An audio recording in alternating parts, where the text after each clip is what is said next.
પૈસાની કમી છે ને, એટલા માટે જ કહું છું કે પૈસાનું ગ્રેટિટ્યૂડ કરો. આ બંને વાત કેટલી ઊંધી છે, હે ને?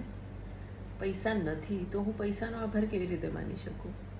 પણ જ્યારે તમે ગ્રેટિટ્યૂડ કરતાં શીખશો ત્યારે તમને ખબર પડશે કે તમારી પાસે કેટલા બધા પૈસા છે.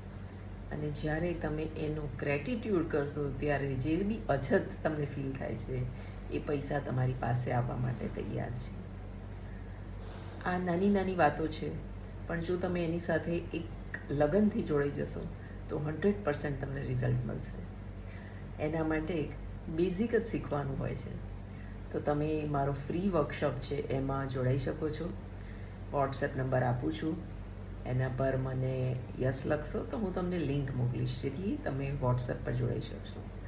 અને આ વિડીયોની નીચે પિન પણ કરું છું વોટ્સએપ ગ્રુપની લિંક, તો તમને જ્યાંથી ફાવે ત્યાંથી જોડાઈ જાઓ. આભારની પ્રેક્ટિસથી બધાને ફાયદો થયો છે, તમને પણ થશે.